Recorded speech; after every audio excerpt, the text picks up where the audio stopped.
Hello, folks. My name is Eric Butler. I'm the Executive Director at Lycoming Career and Technology Center. I wanted to take a minute to talk to you about our upcoming plans for this school year. Can I answer some of your questions, give you an idea how things are going to work here, and what some of our contingency plans are. So, let's begin. The important stuff. Overall, we are planning right now for a 5-day-a-week instruction cycle. So that means we would be expecting students 5 days a week. Now, if your district is not sending kids 5 days a week, that's okay. I'll talk about that in a minute. But we plan on being open 5 days a week at this time. Also, at LyCo, masks or face shields will be required. Masks are preferable, but if your child has a reason they can't wear them, with a parent note, they could get a face shield instead. We will be issuing class cloth masks to students. We ask that you do keep those clean, have them wash them. And that's kind of the modern world of the work world. Now, kind of talking about that, one thing we do here at LyCo that's a little different from the sending schools is everything we do is based on industry standards. And when we teach students things or we focus on safety issues, we look at the highest level of safety concerns within industries and teach kids how to adapt to that. Now, individual employers may choose lesser standards for safety. But when we teach safety at LyCo, we go for the highest standard. And then when kids are employed, they would follow their employer's standards, but at least they're aware of what the highest standards are. So masks and shields are required. Also, just as an aside, one of the issues here at LyCo, all of my instructors are older. They all come from industry. They weren't teachers originally. They're masters in their trades. But as you have an older population, you do have more health issues. I can't obviously say who or what, but over half of the staff would probably fall into a higher risk category for COVID. So the masks and the shields are really as much to protect the staff as your child and the other children, I shouldn't say children, teenagers in the classrooms. Here at LyCo, social distancing will be practiced as to the extent practical. If you've never been in LyCo, it is a small school with smaller classrooms and lab areas. And the reality is, in teaching career and tech ed, you have to be in close proximity. If you're showing a kid how to use a table saw or how to properly handle a meat cleaver, all these things that can be extremely dangerous. Our number one concern here is safety and the proper training of students and making sure that they can use the tools and equipment properly, which does mean that sometimes you have to be right there next to them, working along with them, and that's kind of the reality of this situation. So, to the extent practical, that's also another reason we're requiring the masks and the face shield is because we really can't guarantee social distancing at the school. There will be extended cleaning in the classrooms and the bathrooms. At LyCo, again, because we go by industry standards, generally the rule is if it's common for somebody to do an industry, it would be something you would do at LyCo. So kids may be wiping down tools and equipment frequently. That's what they would do in industry right now. And then, of course, we will have cleaning staff coming through and other cleaning methods to, do our best to ensure the maximum safety of students here at LyCo. There will be some changes in procedures, and I will send out information to students and sending schools on that. Primarily, it'll do with, say, attendance. Like kids, normally what we do is we have them come into the office to get attendance slips and bring in their passes and whatnot. We will not be doing that this year. We're going to try and get that information right from the sending schools. Some bus arrivals and dismissals will be staggered a little bit, so we don't have a lot of kids bunched up in the front of the school when buses show up or when buses are leaving. Some bathroom issues, because we need to reduce the number of kids in the bathroom, which at best is generally dual purpose time. Frequently, I'm pretty sure it's texting time, so I have to get kids to text before or after school, not when they have to go to the bathroom. Let's see. Also, the instructors are going to be working to make sure they have instruction that's available both in class as well as off-site online instruction. I anticipate the most common scenario we'll see this year will be people being put into quarantine. Say, you as a parent come in contact with somebody with COVID, so you're told to quarantine. Maybe they're telling you the people in your house should quarantine. So those types of situations I anticipate will be the most common situations we'll run into. Or back at your sending school, maybe a class is shut down or the school is shut down for a day. So anyway, we'll be able to deliver online instruction. Just be aware, just the nature of current tech ed. It's hands-on. There is a lot of academics to it, no doubt about it. There's a lot of computer work in different classrooms, but the reality is you have to do the stuff, right? You have to actually, cut the 2x4. You have to actually prepare the fish. You have to, actually do these things. And that's stuff that we can't really do online. Another issue with that, we have discussed having students do things at home. However, we focus a lot on safety here at LyCo. And one of the things that students have to do is, after they've been trained on a piece of equipment or a tool, is we do a safety sign-off. They have to score 100% on their safety tests before we can let them work independently with anything that could be dangerous. So our concern is, of course, if we tell kids to do things at home, if they haven't been properly trained on tools or equipment to our satisfaction, then I really can't have teachers assigning live work at home. If they have been properly trained, then we can talk more about that with the staff during the year. But that's one of those issues we run into when we're looking at safety. Also, we did order thermometers, the no-touch thermometers for all the classrooms, so teachers can spot check kids. We don't have a school-wide system for checking for students that have temperatures and whatnot. We are relying on you as the parent guardian to do that before the student comes to school. Hopefully, if there were any issues, that we get caught by the sending school before the kids got here to LyCo. But we do have the ability to do that, to do temperature checks. For LyCo, we're looking at temperatures of 100.5 or higher. They should not be in school. Or if they have the other COVID symptoms, which you can find online. But temperature is the one that's pretty easy for us to check. So, which kind of brings me to, what should you do in different situations? Well, if your child is sick, don't send them to school. I mean, it's as simple as that. If they have a fever, especially, they are going to be quarantined here at the school, and then somebody has to come and get them.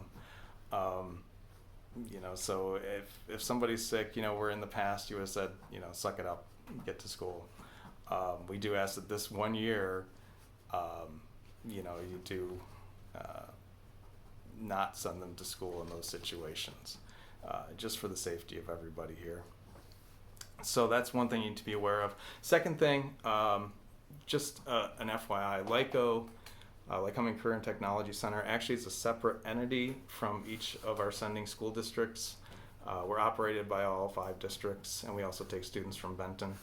But that does mean that procedures and policies are different at LyCo, because we are an independent entity than might be at your sending school. So whatever I'm telling you here applies to LyCO. You'd have to talk to your own sending school to see what their policies and procedures are, but this is strictly for LyCO. A couple of scenarios. I know that's where a lot of people are kind of scratching their heads, and that also includes the people at school, trying to figure out what to do in different situations. Basically, if a student is quarantined by the Department of Health, then obviously they don't come to school, and you should inform the school. If a student tests positive, what would happen is the Department of Health is contacted when there's a positive test, and then they do contact tracing, and then we will work with the Department of Health to determine if the class needs to be shut down, how long it would be shut down, or if certain individuals in the class need to go on quarantine. So that's really a decision once, it's on an individual basis as it stands at this moment. So if something happens, we will talk to Department of Health, or actually they'll talk to us once they get a positive and do the contact tracing. Should a teacher be out? This is where things get kind of dicey. A teacher is out because they're quarantined, maybe their spouse is quarantined and they were required to quarantine too. We will try and cover that class as best we can and have the teacher do lectures and assign work online. But be aware there could be situations I anticipate where we might have to actually close a class, because if we can't get a instructor or a substitute, then there's nobody to teach the class once we run out of people. So there are going to be a lot of strange situations this year. It's very frustrating. I understand it. Trust me, it's frustrating on all ends. And we just have to get through this and hope there's something comes up pretty soon in terms of cure. So, or a vaccine or whatever. So those are some of the most common things. Basically, if heaven forbid your child is exposed, say a classmate gets confirmed with COVID, then you would be, after the positive test, the health department's contacted, and then they begin the contact tracing and make the determination on, if you need to quarantine, if your child needs to quarantine, if the classroom needs to be shut down, and for how long.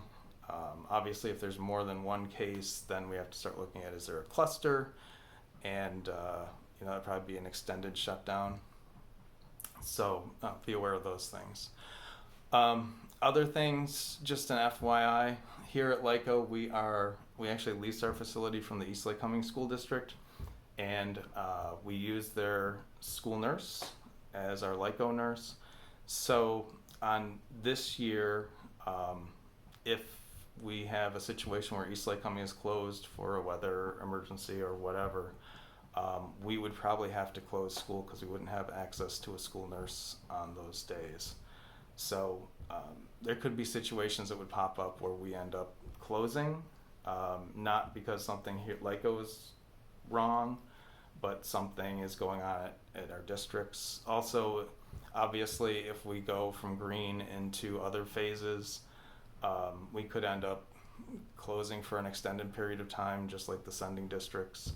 If 3 of the 5 of our sending districts were to be closed, we would also close at that point.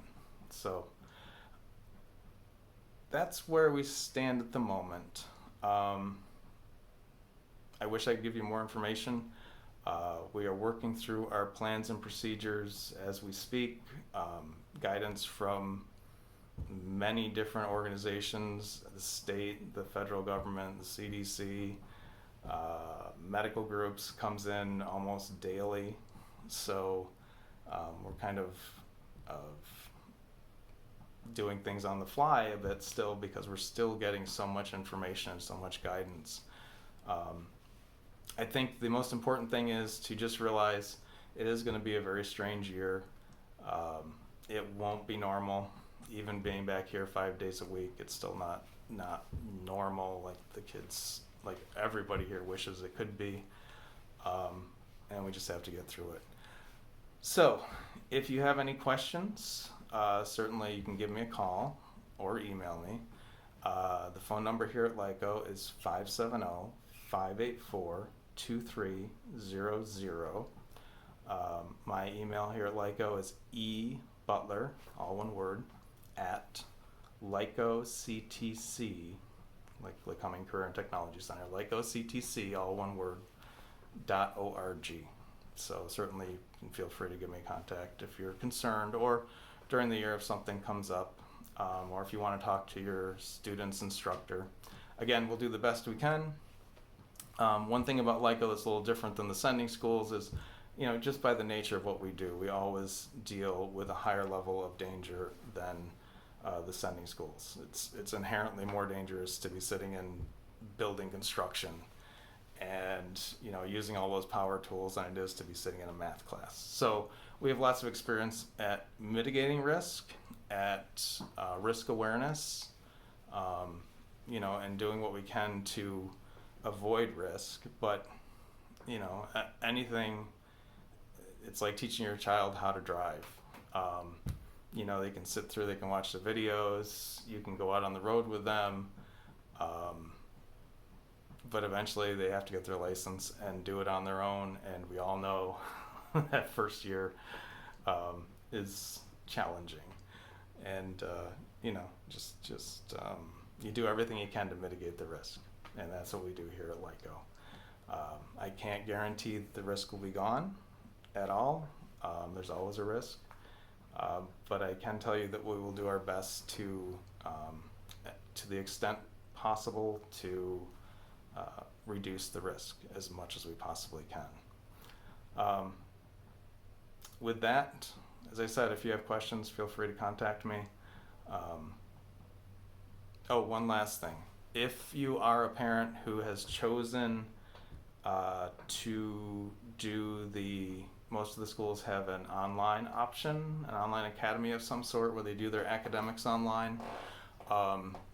You can have your student, you have two choices, and you need to talk to your sending school about this, but you can either have your student do LyCO exclusively online, or you can have them come to LyCO for that half a day when they have LyCO in their schedule.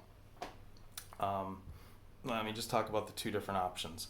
If you do the exclusively online, just be aware, as I said before, so much of what we do is hands-on, that we will make sure they get relevant content, but just, again, by the nature of what we do, that content can't be as rich and as practical as being here live. Would it put your student behind? Not necessarily. As long as they're motivated. We have a competency-based program. It's really based to a certain extent on a student's is self-paced in our programs. So there is, as a 3-year program, there's time to catch up on things. If you do all the book work, but you have to catch up on the live work, that's certainly possible. Just realize, it will be a little more challenging for those students. They just have to be a little more motivated. It's certainly possible to complete all the tasks, even if you do most of this year online.